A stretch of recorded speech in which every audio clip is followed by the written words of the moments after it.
On May 20th, 1927, after 6 lives had been lost in its pursuit, American entrepreneur Raymond Ortig's prize, $25,000 to any pilot who could fly nonstop from New York to Paris, was claimed.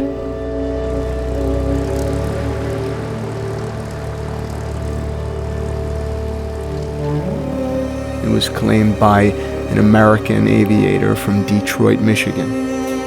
He flew alone for 33 hours and 30 minutes, I'm sure, eyes heavy and hands frozen in need of a thaw.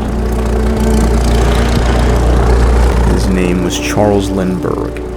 He was a Longines man, and on that Parisian tarmac, he was made immortal.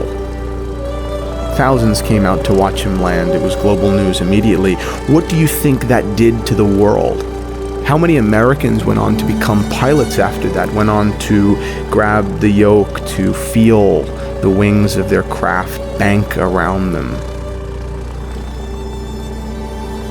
In 1931, 10 days after cheating death at 30,000 feet, Eleanor Smith flew higher than any woman or man ever had flown, piloting her craft to 32,576 feet.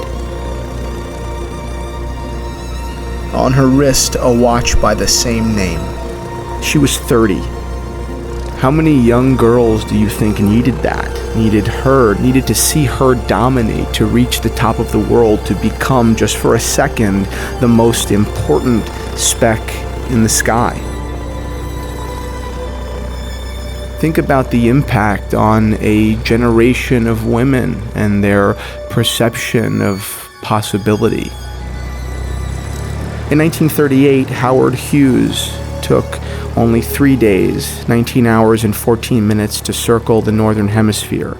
Accompanying him on that record-setting 14,800-mile trip via Paris, Moscow, Omsk, Anchorage, Minneapolis, and New York, well, I think you can safely assume.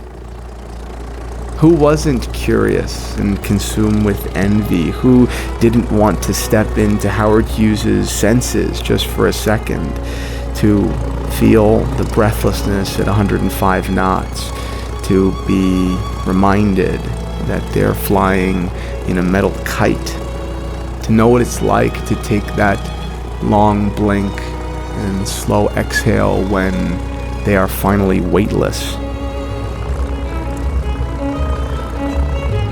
Flight is part of the American spirit. It's the need to go beyond, to bend around the horizon. If you have that spirit, you're in good company, in the middle of a great book, sandwiched between chapters, Longines on just about every page. I'm sure it wasn't easy becoming synonymous, but it feels like it was worth it.